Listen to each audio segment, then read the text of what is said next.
चले अपन स्टार्ट किया था कैपेसिटर। कैपेसिटर किसे कहते हैं?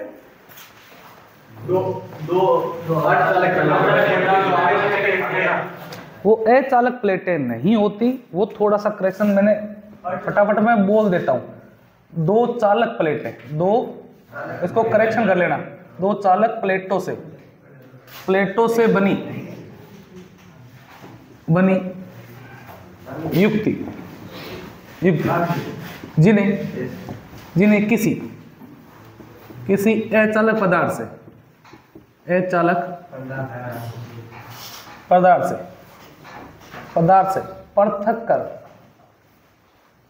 पृथक कर बनाया जाता है। क्या कहलाती है? कैपेसिटी कहलाती है। दोबारा बताने का मेरा ये मतलब है प्लेटें जो होती है वो अचालक प्लेटें नहीं होती। फटाफट में बता गया था, प्लेटें चालक ही होती है। मैंने कहा था ना, इधर प्लस आता है इधर माइनस आता, तो प्लस से माइनस की ओर जाएगा कैसे? अचालक प्लेटें होगी तो आपको क्वेश्चन पूछना चाहिए था इस चीज। दोबारा वीडियो देखकर तब पता चला जो प्लेटें जो होती है ना, वो अपन प्लेटें लगी थी ये बड़ी ऐसे करके, ये जो प्लेटें होती है ये, और बीच में क्या होता है? अचालक पदार्थ। बीच में क्या होता है? अचालक पदार्थ होता है।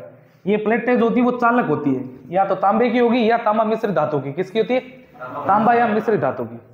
चलूं आगे। तो दो चालक प्लेटों से बनी युक्ति जिन्हें क्या किया जाता है? किसी अचालक पदार्थ से पृथक कर बनाया जाता है, वो कहलाता है कैपेसिटर। क्या कहलाता है? कैपेसिटर कहलाता है। अब एक अन्य भाषा, इसका काम क्या होता है? कार्य भी मैं कल करवा के गया था। कैपेसिटर का कार्य क्या होता है? वो एसी के अंदर होता है, एसी डीसी का अलग बताया रहा। वैसे कैपेसिटर का काम क्या होता है? आवेश एकत्रित करने वाली युक्ति। आवेश एकत्रित करने वाली युक्ति क्या कहलाती है? कैपेसिटर कहलाती है। और आवेश किस रूप में इकट्ठा करती है? ये वोल्टेज के रूप में करता है। ये करेक्शन सही कर लेना। बाकी आगे देखो, कैपेसिटर हो गया। तो फिर कैपेसिटर पढ़े थे, कितने प्रकार के पढ़े थे कैपेसिटर? 5 प्रकार के। बता दो कौन कौन से होते हैं? पहला पेपर कैपेसिटर। अचालक जो परत होती है वो किसकी होती है? मोमी कागज की। क्षमता कितनी होती है पेपर कागज की? 2.5 से 2.5 माइक्रोफेराड से वोल्टेज क्षमता कितनी होती है? 2000 वोल्ट होती है। चलो, यूज कहाँ होता है पेपर का? पंखों में। कहाँ यूज होता है पेपर का? पंखों में। उसके बाद दूसरा था सिरेमिक। क्या था? सिरेमिक। अचालक पदार्थ कौन सी होती है उसके अंदर? सिरेमिक, टाइटेनियम और मैग्नीशियम। चलो, किस क्षमता तक बनाए जाते हैं? 0.2 से 0.2 माइक्रोफेराड है। और वोल्टेज क्षमता 1500 वोल्ट। चलिए आगे। फिर तीसरा कैपेसिटर कौन सा होता है? माइका। चलूं आगे। तीसरा कौन सा होता है? माइका। अचालक परत माइका की होती है या अभ्रक की होती है? एक माइका को अभ्रक बोलते हैं। अच्छा, किस क्षमता फेराड में क्षमता क्या होती है इसकी? 0.1 वोल्टेज क्षमता 2500 वोल्ट। कितनी होती है? 2500 वोल्ट होती है। उसके बाद अगला कौन सा था? इलेक्ट्रोलाइट। कौन सा था? इलेक्ट्रोलाइट था। चलूं आगे। इलेक्ट्रोलाइट की माइक्रोफेराड क्षमता कितनी होती है? अरे नहीं, 2000 माइक्रोफेराड में क्षमता पूछ रहा हूं। 2000 माइक्रोफेराड होती है। वोल्टेज क्षमता 450। कितनी होती है? 450। जीते रहो। अच्छा, यूज पूछे तो कहाँ होता है? मोटरों में यूज होता है। चलूं आगे। अच्छा, उसके बाद लास्ट कौन सा था? ऑयल वाला। अचालक परत के रूप में क्या होता है? ऑयल भरा होता है। क्षमता कितनी होती है इसकी माइक्रोफेराड में? 0.1 माइक्रोफेराड। अरे माइक्रोफेराड में पूछ रहा हूं ना, 0.1। और वोल्टेज क्षमता पूछे तो 25,000 वोल्ट। इसलिए मैंने कहा था सबसे सर्वाधिक क्षमता वाला कौन सा होता है? ऑयल वाला। चलो, उसके बाद कैपेसिटेंस बढ़ा था। कैपेसिटेंस किसे कहते हैं? किसी कैपेसिटर का वेग गुण जो वोल्टेज मान परिवर्तनों का क्या करता है? विरोध करता है। क्या कहलाता है? कैपेसिटेंस कहलाता है। चलो, तो प्रदर्शित किससे किया जाता है? सी से। चलो आगे। फॉर्मूला क्या होता है? C बराबर Q बटा V, यानी कि कूलाम प्रति वोल्ट। क्या कहलाता है? फेराड कहलाता है। फेराड कहलाता है। चलो, कैपेसिटेंस की इकाई क्या होगी? फेराड। कैपेसिटेंस की इकाई होगी फेराड। एक तो ये फॉर्मूला था। और कोई? और क्या पढ़ा था? एक और C बराबर बराबर 8.885 8.85 8 इंटू के इंटू ए इंटू ब्रैकेट में n माइनस 1 अपॉन में t इंटू 10⁸ आंसर किसमें आएगा? माइक्रो फैराड में। चलूं आगे, जहां के का मतलब क्या होता है, एक बार मैं फॉर्मूला लिख देता हूं, ध्यान रखना। C बराबर 8.85 इंटू के इंटू ए ब्रैकेट में n माइनस 1 अपॉन में t इंटू 10⁸ आंसर किसमें आएगा? माइक्रो फैराड में।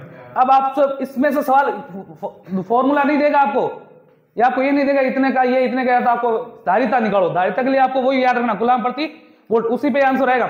इसमें जो सवाल पूछते हैं वो पूछेंगे कि धारिता ये क्या होती है? धारिता किसके समानुपाती होती है? पहले तो के क्या होता है? नेतांक या पदार्थ की प्रकृति। नेतांक या पदार्थ की प्रकृति।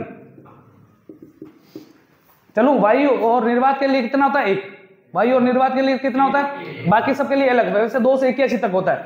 अगला एक, अच्छा, धारिता किसका समानुपाती होती है? दूसरे ए मतलब प्लेट का क्षेत्रफल। अगर प्लेट का क्षेत्रफल बढ़ा दिया जाए, सवाल ऐसा आएगा कि यदि कैपेसिटर में एक प्लेट है, कैपेसिटर का एक प्लेट है, उसके अगर एरिया को 2 गुना कर दिया जाए, क्षेत्रफल को 2 गुना कर दिया जाए, धारिता पर क्या प्रभाव पड़ेगा? 2 गुना हो जाएगी ना भाई। प्लेट का क्षेत्रफल अगर 2 गुना हो रहा है तो ये भी क्या होगी? 2 गुना। अगर ये 3 गुना तो ये भी 3 गुना, ये 4 गुना तो ये भी 4 गुना। यानी कि धारिता किसके समानुपाती होती है? n के, यानी कि प्लेटों की संख्या। अगर प्लेटों की संख्या 2 से 5 कर दी जाए तो धारिता का मान क्या होगा? बढ़ जाएगा। कम करेंगे तो कम हो जाएगा। C समानुपाती T मतलब मोटाई 1/, में आएगा। ये किस में आएगा? अपॉन में, नीचे पड़ा है ना, तो 1/T। इसका मतलब होता है मोटाई, थिकनेस। मोटाई क्या होता है? व्युत्क्रमानुपाती होता है। चलो आगे, एक आपको याद रखना, C समानुपाती। दूरी के क्या होता है? व्युत्क्रमानुपाती। दूरी के क्या होता है? व्युत्क्रमानुपाती। कल बता के गए थे ना दूरी के। ये चीजें इनमें से सवाल आते ही आते हैं, इसलिए इस फॉर्मूला एक साथ ही करवा दिया। ये फॉर्मूला जिसको याद है सारा कर लेगा भाई। C के बराबर में पड़ा के तो समानुपाती, C के बराबर क्या पड़ा है? A तो समानुपाती, इसके बराबर में क्या पड़ा है? N तो प्लेटों की संख्या क्या है? समानुपाती। अपॉन में सिर्फ एक ही तो चीज है, मोटाई की क्या था? व्युत्क्रमानुपाती। बाकी दूरी तो ही मोटाई से बढ़ती है ना। आ जाओ, उसके बाद क्या पड़ा था? उसके बाद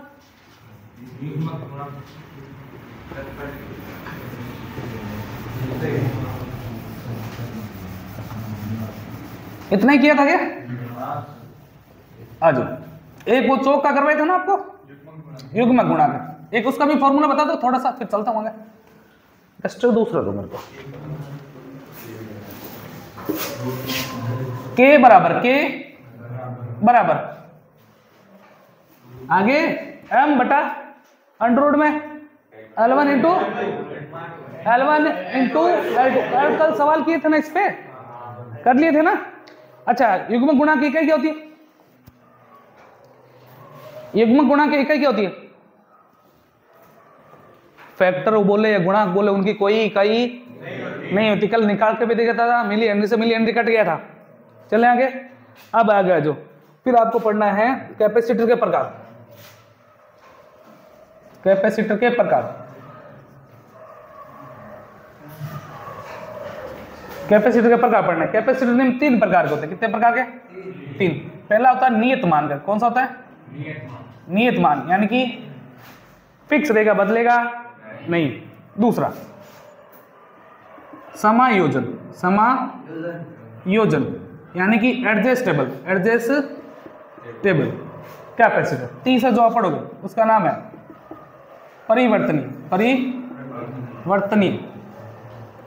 परिवर्तनीय कैपेसिटर। पूरे नाम आप खुद लिख लेना, परिवर्तनीय कैपेसिटर। तो मान के आधार पर 3 प्रकार के। कितने प्रकार के? 3 प्रकार के। एक तो नियत मान का, एक समायोजन और एक होता है परिवर्तनीय। कौन सा होता है? परिवर्तनीय। नियत मान का, जैसा कि आंसर में छुपा है, नियत मान का कैपेसिटर वह कैपेसिटर जिनका जिनका मान फिक्स रहता है। क्या रहता है? फिक्स्ड रहता है। क्या कहलाते हैं? नियत मान के। स्थिर रहेगा, बदलेगा नहीं। या वे कैपेसिटर जिसका मान बदला नहीं जा सकता, कौन से कहलाएंगे? नियत मान के। इसमें ज्यादा दिमाग लगाने की जरूरत है नहीं। फिर आपको पूछोगे है कौन कौन से? आप कैपेसिटर अभी कितने पढ़े? नाम बोलना एक बार। पेपर, दूसरा सिरेमिक, माइका, जी तेरो माइका, इलेक्ट्रोलाइट, ट्रोलाइट, लाइट, और 5 पढ़ लिए ना? समता भी सबकी पता ही। ये सारे कौन से होते हैं? नियत मान के। यूज कहां होते हैं? आपको याद रखना है, पंखे तथा मोटर में। पंखे तथा मोटर।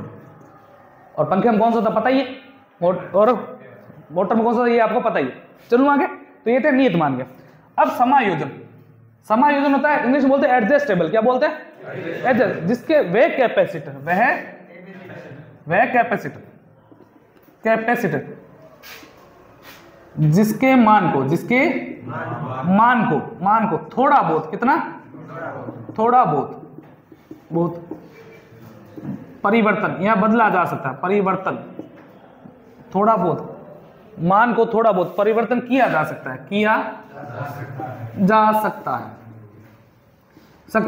वह कौन सा कैपेसिटर कहलाता है? समायोजन। कौन सा कहलाता है? समायोजन। आपने देखे नहीं होंगे, लेकिन आपने ये जरूर देखा, आपने मोटरसाइकिल है ना, अपन एवरेज सेट करते हैं ना, वो क्या लेता है अपना? स्क्रू ड्राइवर लेता है। उस एक छोटी सी पिन होती है, छोटी सी, उसके बीच में लगा, उसको तो हल्का सा ही घुमाता, खाली, ज्यादा नहीं घुमाता। कभी नोटिस किया इस चीज को? कभी तो करवाई होगी, सर्विस करवाई होगी बाइक के, है ना? नहीं करवाई? करवा के देखना है क्या बाइक, तभी नहीं करवाई ना। चलो आगे। हालांकि थोड़ा सा उसको क्या कर दिया, नट को घुमा के उसको एडजस्ट किया जाता है। अच्छा, होते कौन कौन से वो याद रखना। इसको बोलते हैं ट्रिमर। क्या बोलते हैं? वेरी मोस्ट लाइन लिखो, ट्रिमर और पेडल। ट्रिमर और पेडल किताबों में नहीं मिलेगा, आपकी वाली में याद रखना। ट्रिमर और पेडल। यूज कहां होता है? रेडियो तथा टीवी में। रेडियो तथा, दादाजी के पास कोई रेडियो था क्या? थोड़ा सा पीछे से नट नहीं चेरते थे तो अपना आवाज साफ आने लग जाती थी। वो कैपेसिटर होता था। क्या होता था? पूरा कभी नहीं घुमाते थे उसको ना, वो घूमता था, पूरा खराब हो जाता था। तो वो कौन सा होता है? ट्रिमर या पेडल। चलूं क्या? तो दिक्कत समझे? अब ये सब तो याद है ही आपको, नई चीज ही आपको याद रखनी। रेडियो तथा टीवी में लगने वाले जो कैपेसिटर, उनका नाम क्या है? ट्रिमर तथा पेडल। होते कौन सा? समायोजन। उनके मान को थोड़ा बहुत कर सकता है ना, तो पूर्ण परिवर्तन नहीं किया जा सकता। नियत मान के अंदर नहीं आते, ये नियत मान के अंदर नहीं आते। अच्छा, परिवर्तन, इनके मान को क्या कर सकते हैं? आवश्यकता अनुसार। वह कैपेसिटर जिनके मान को क्या हो गया? दिमाग खराब है क्या तेरा? वह कैपेसिटर जिनके मान को आवश्यकता अनुसार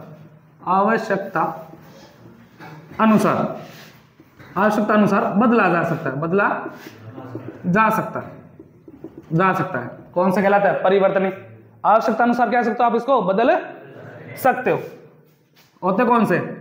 गैंग कैपेसिटर। कौन सा होता है? एग्जाम्पल के तौर पर है गैंग कैपेसिटर, या इसे एक नाम से और जानते हैं, इसको बोलते हैं वायु कैपेसिटर। क्या बोलते हैं? वायु कैपेसिटर। गैंग कैपेसिटर बोल दो या वायु कैपेसिटर। गैंग कैपेसिटर के अंदर अचालक पल्स के रूप में किसका प्रयोग करते हैं? इसके नाम आंसर छुपा है, कोई नहीं लगा, केवल क्या होती है? वायु। वायु भी क्या होता है? एक अचालक होती है। वायु भी क्या होती है? शुष्क वायु होती है, वो अचालक का काम करती है। किसका काम करती है? अचालक का। चलो आगे। तो यहां तक कोई दिक्कत समझे, परेशानी? यूज पूछे जाएंगे तो आपको बता देता, उपयोग कहां होता है? ट्रांसमीटर एंड रिसीवर्स में, रिसीवर में।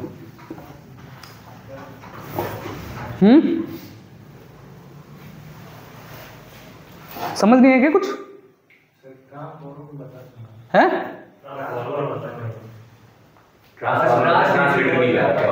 अच्छा, ट्रांसमीटर नहीं पता, जब आपके आगे सिलेबस में आएगा तो बता दूंगा।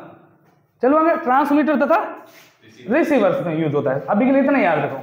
दोबारा सुन लेना। कैपेसिटर जो तो मान के आधार पर 3 प्रकार के, नियत मान के और समायोजन और परिवर्तन। नियत मान के क्या होते हैं, जिनका मान को कभी आप बदल नहीं सकते। आपके घर का जो पंखा है ना, उसमें कैपेसिटर लगा है, वो कभी कम ज्यादा हो सकता है क्या? वो 2.5 से 3 माइक्रोफैराड का आता है, वो इतना रहेगा हमेशा ही। चलूं आगे, तो वो फिक्स मान का, जितने भी आपने 500 पढ़े, पेपर, सिरेमिक, अब्रक, इलेक्ट्रोलाइट और ऑयल, ये पढ़े थे। ये 500 कौन सा है? फिक्स मान के यूज होता है पंखे मोटर में, बता दिया। फिर है समायोजन, जो उनके मान को थोड़ा बहुत क्या कर सकते हैं, परिवर्तन कर सकते हैं। कौन कौन सा होता है? ट्रिमर तथा पेडर। ट्रिमर तथा पेडर होता है। यूज कौन होता है? टीवी तथा रेडियो में, टीवी तथा रेडियो। फिर होता है परिवर्तन कैपेसिटर, जिनके मान को आवश्यकता अनुसार क्या कर सकते हैं, बदल सकते हैं। चलूं आगे, इनका एग्जांपल कौन सा होता है? Gang capacitor. गैंग कैपेसिटर, या इसको बोलते हैं क्या? वायु कैपेसिटर। वायु कैपेसिटर। चलो आगे, यूज होता है ट्रांसमीटर एंड रिसीवर्स में। चले, क्या कोई दिक्कत, समस्या, परेशानी? उतारो, फिर चलते हैं। चले आगे, तो ये तो थे कैपेसिटर किससे? मान के आधार पर। अब जो आप कैपेसिटर पढ़ने वाले हो, वो आप कैपेसिटर पढ़ोगे ध्रुवता के आधार पर। कैपेसिटर ध्रुवता के आधार पर, ध्रुवता के आधार पर यानी कि पोलो के आधार पर। कैपेसिटर पढ़ा था ना आप लोगों ने, एक पे क्या था? प्लस आता है, एक पर माइनस आता है। तो पोल ही तो है, प्लस माइनस। और ये क्या? ध्रुव बोलते हैं इनको। क्या बोलते हैं? चुंबक के अंदर कौन सा होता है? एन और एस, नॉर्थ पोल और साउथ पोल। वैसे इसके अंदर प्लस और माइनस, ध्रुवित। तो कैपेसिटर ध्रुवता के आधार पर 2 प्रकार के होते हैं। कौन कौन से? एक होता है ध्रुवित, एक होता है ध्रुवित कैपेसिटर। ध्रुवित कैपेसिटर इंग्लिश में बोलते हैं पोलराइज्ड कैपेसिटर। ध्रुवित कैपेसिटर। दूसरा जो आप पढ़ोगे उसका नाम है अध्रुवित। ध्रुवित तो ज्यादा समझने की बात तो है नहीं। एक तो ध्रुवित है और एक अध्रुवित। एक तो पोलराइज्ड है, एक नॉन पोलराइज्ड है। चलो आगे आ जाओ। ध्रुवित कैपेसिटर किसको बोलते हैं? वह कैपेसिटर जिनमें वह कैपेसिटर जिनके संयोजन टर्मिनल फिक्स होते हैं। क्या होता है? फिक्स होते हैं। क्या कहलाते हैं? ध्रुवित कैपेसिटर कहलाते हैं। मतलब कहने का मतलब क्या है? अगर ये कैपेसिटर है, अगर यहाँ पे अगर प्लस है तो आप इसको यहाँ पे बैटरी के किससे जोड़ोगे? प्लस से जोड़ोगे। अगर यहाँ पे माइनस है तो इसको कहां से जोड़ोगे? माइनस से जोड़ोगे। पोल क्या होते हैं इसके? फिक्स होते हैं। टर्मिनल क्या होंगे? फिक्स होंगे। प्लस को प्लस से जोड़ना पड़ेगा, माइनस को माइनस से ही जोड़ना पड़ेगा। अगला, ये डीसी प्रकार के कैपेसिटर होते हैं। डीसी प्रकार के कैपेसिटर होते हैं। क्यों सर? क्योंकि डीसी में तो ध्रुव फिक्स होते हैं। फिक्स ध्रुव किस में होते हैं? डीसी में होते हैं। नहीं होते क्या? इसलिए किस प्रकार का कैपेसिटर है? डीसी प्रकार। क्वेश्चन आएगा, पूछा जाएगा कि डीसी प्रकार के कैपेसिटर कौन से होते हैं? ऑप्शन ये नहीं मिलेगा, ये मिलेगा। एग्जांपल कहते हो इलेक्ट्रोलाइट कैपेसिटर। ध्रुवित या नॉन ध्रुवित नहीं मिलेगा। आपने जो 5 कैपेसिटर पढ़े उनमें से इलेक्ट्रोलाइट कैपेसिटर क्या होता है? ध्रुवित कैपेसिटर होता है, जिनके आपको उसके अंदर प्लस को हमेशा प्लस से जोड़ना पड़ेगा, माइनस को माइनस के अंदर ही जोड़ना पड़ेगा। इसलिए वो कौन सा कहलाता है? ध्रुवित कैपेसिटर का एग्जांपल है। चलूंगी आगे, हो जाएगा ना? बस खत्म कर रहा हूं ना। आगे, यदि टर्मिनल ध्रुव बदल दिए जाए तो कैपेसिटर खराब हो जाता है और ज्यादा कोई प्रभाव नहीं पड़ेगा। चले, अब बताओ कोई दिक्कत समझे, परेशानी यहां तक? चले लकी आगे। खराब हो जाए, अगर वोल्टेज ज्यादा कर लेगा तो जल जाएगा ना। जाना किधर जाएगा? रास्ता से जो खराब ही हो जाएंगे। टर्मिनल क्या हो जाएंगे? खराब हो जाएंगे। चलो शॉर्ट हो जाएगा। प्लस को माइनस मिलेगा तो क्या हो जाएगा? शॉर्ट हो जाएगा। सीधी सी बात है। अगला पढ़ोगे आप अध्रुवित। कौन सा पढ़ोगे? अध्रुवित। जैसे इसका क्या चलते हैं? उल्टा। वह कैपेसिटर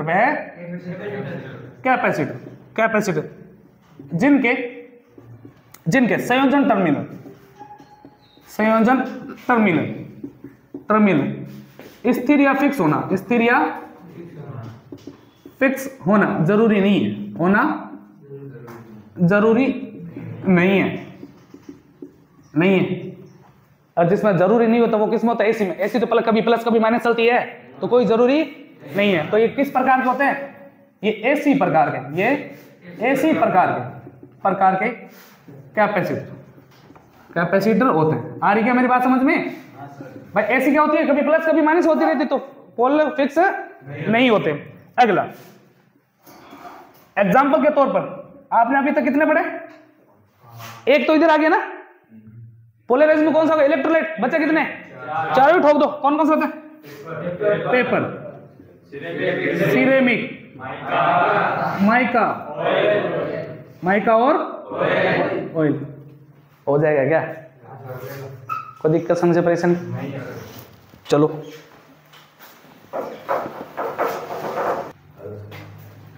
चले आ जाओ। अब आप निकालोगे कैपेसिटर में संचित ऊर्जा, कैपेसिटर में संचित ऊर्जा, संचित ऊर्जा। थोड़े बड़े लिखने की कोशिश करूंगा ताकि बाद में समझ आ जाए आपको। कैपेसिटर में संचित ऊर्जा निकालने का सूत्र था ई बराबर हाफ सी वी स्क्वायर। चौक में क्या था? एल आई, वहां पर एल थी ना, हेनरी थी, यहाँ पे कैपेसिटेंस है तो सी लगेगा, साथ में वी स्क्वायर। मैंने बोला था ना कैपेसिटर क्या करता है? अपने अंदर किसको स्टोर करता है? आवेश को। किसके रूप में?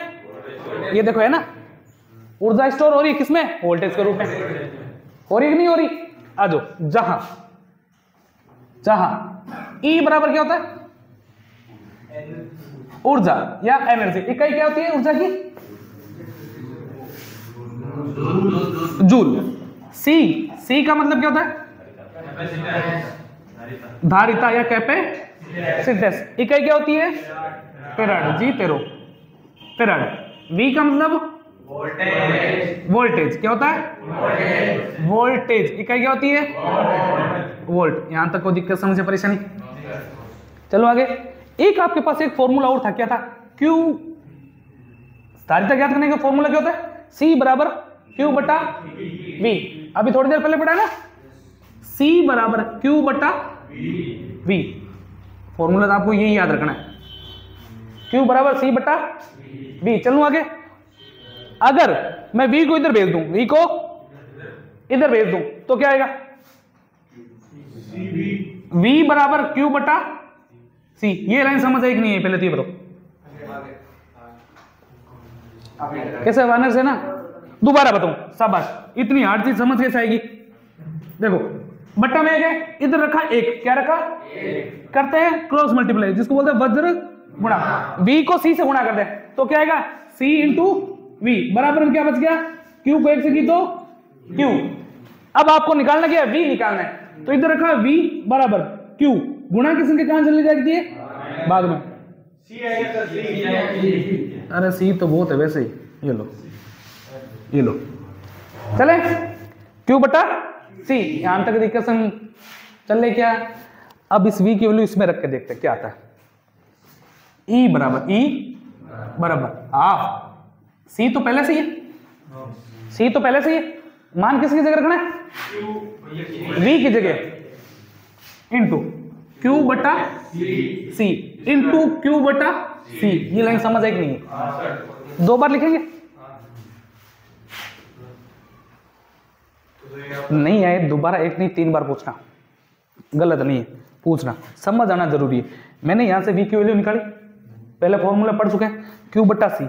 मैंने इसमें पुट ऑन नहीं चुकी है, 1/2 c तो था ही, v स्क्वायर की जगह क्या लिख दिया? q बटा c इंटू q बटा c। 2 बार क्यों लिखा? क्योंकि स्क्वायर है। एक c से एक c तो कट जाएगा ना, कट गया, बचा क्या? E बराबर हाफ इंटू क्यू स्क्वायर बटा सी। एक बार ये भी पूछा गया था, कंपटीशन की बात कर रहा हूं। अपने को कौन सा याद रखना? ये वाला। चलो क्या कोई दिक्कत समस्या परेशानी? अब एक क्वेश्चन करते हैं।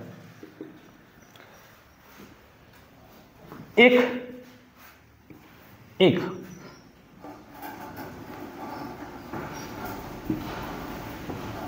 एक 6 पिको फेराड, 6 पिको फेराड वाले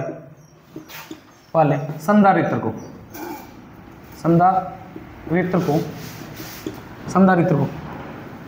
200 वोल्ट की सप्लाई से संयोजित किया जाता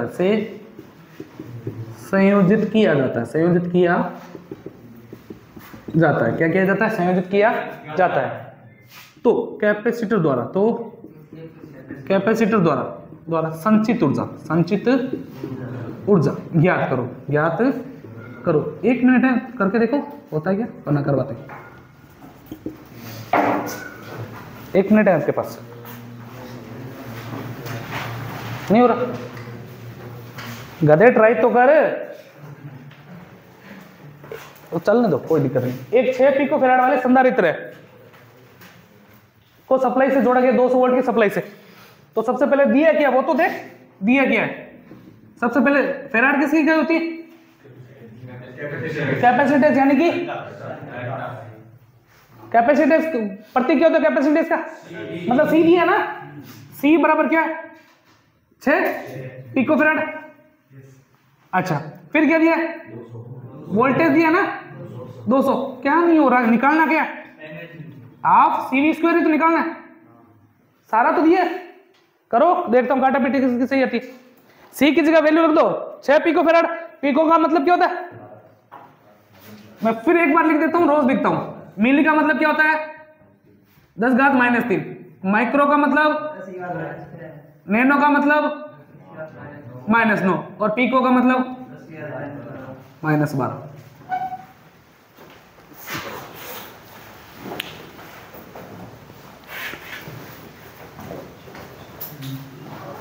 सिर्फ काटा पीटी और कुछ नहीं।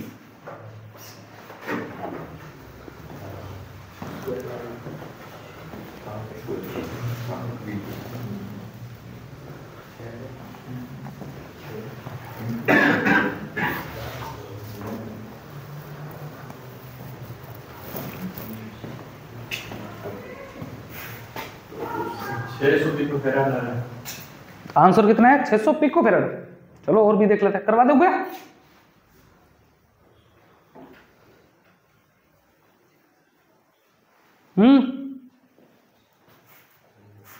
देखने से नहीं होगा बेटा, करने से होता है। नहीं तेरी बात ही नहीं कर रहा, तेरे उसको बोल रहा हूं, तेरा तो हो गया, आंसर ही आ गया होगा। देखो क्या लिखना है, हाफ सी की वैल्यू कितनी दी है 6, पिको को हटा के क्या लिखूं -12। ये लाइन समझ आई कि नहीं, बस इतना ही तो था, आपको था कि कुछ नहीं। इनटू वोल्टेज कितना है 200 इनटू 200, हटाऊ माइनस के 12 को कहां ले लूं, नीचे ले लूं, तो किस में आ जाएगी प्लस में। तो इसको ऐसा लिख सकता हूं 10⁻4 इंटू, इसको ऐसा लिख सकता हूं क्या, मैं मैथ करते हो ना 10⁻4 इंटू 10⁻8 क्या लिख सकता हूं, गुणा में घाते बेसमान गुणा में घाते जुड़ती है ना, तो 10⁻4 को हटाऊं, इसको 10⁻4 ऐसे लिख दूं। ये हल करने के तरीके वो आप जैसा चाहो कर सकते हो। देखो 4 इसलिए बनाए क्योंकि 4 जीरो कट रहे ना ऊपर से ऊपर, इसलिए 1 2 3 4 1 2 3 4 चलूं क्या आगे, और 2 से इसको काट देता है 3 आया कितना, 3 दूनी 6 दूनी 12 बटा 10⁻8 10⁻8। अब इसको क्या कर सकते हैं 12 picofarad 0 point picofarad कैसे होगा 0 पॉइंट, अरे इसको अब मैं इसको ऐसा नहीं लिख सकता क्या, यहां तक हो गया ना, यहां तक हो गया, मैं बस इसको मैं यहां कर देता हूं। क्या मैं इसको ऐसा लिख सकता हूं क्या 10⁻2 इंटू 10⁻6 लिख सकता हूं। 10⁻2 का मतलब क्या 100 है, 100 का अगर भाग दूंगा ऊपर वाले संख्या तो कितना आएगा, 2 अंक बाद पॉइंट आएगा ना, 2 अंक बाद पॉइंट तो आएगा कितना .12 बटा में 10⁻6 प्लस की संख्या ऊपर जाके माइनस में, तो 10⁻−6 तो 0.12 क्या आएगा माइक्रो फैराड। ये काटा पीटी आप, हालांकि आंसर यहां पे भी सही है, आंसर इतना ही सही है, आंसर ये भी सही है, आंसर सारे सही है। आंसर अगर आप यहां तक पहुंचो तो भी सही है। अब ऑप्शन में आपसे क्या मांगता वो मिली मांगता तो मिली में भी करना पड़ेगा, नैनो मांगे नैनो में करना पड़ेगा। समझ आ रही है? नैनो में भी कर सकते थे एक जीरो बढ़ा के। आंसर जैसा मांगे वैसा आपको देना पड़ेगा। यहां तक कोई दिक्कत समस्या परेशानी? कैसे शेरो हो जाएगा ना?